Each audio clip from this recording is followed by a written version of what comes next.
दोन भावांच्या मनोमिलनावरनं महाराष्ट्राच्या मनात नेमकं काय आहे हे सर्वांना ठाऊक आहे, पण उद्धव ठाकरेंच्या मनात काय आहे असा सवाल संदीप देशपांडेंनी केला।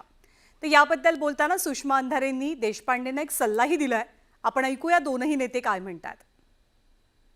कसं आहे, महाराष्ट्राच्या मनात खूप गोष्टी आहेत। 2014ला पण महाराष्ट्राच्या मनात एक गोष्ट होती, पण ती घडली नाही। उद्धव ठाकरेंच्या मनात होतं तेच घडलं। 2017ला पण महाराष्ट्राच्या मनात गोष्ट होती, पण ती घडली नाही। जे उद्धव ठाकरेंच्या मनात आहे तेच घडलं।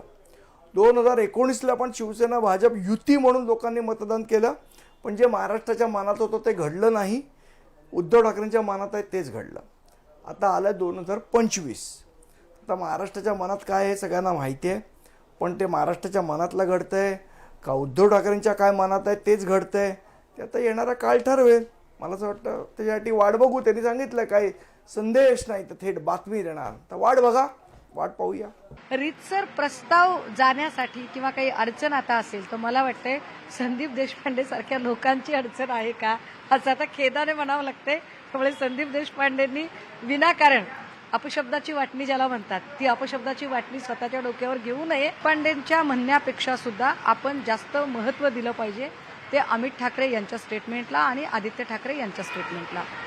मला वाटते दोनही भावांच्या मुलांनी या संबंधाने प्रचंड अनुकूलता दाखवलेली आहे आणि काल अमित ठाकरे यांचं स्टेटमेंट अत्यंत महत्त्वाचं होतं की दोघे जेव्हा बोलतील तेव्हा आम्ही मध्ये पडायचं काहीच कारण नाहीये आणि महत्त्वाचं फक्त पुढाकार कुणी घ्यावा हा प्रश्न आहे।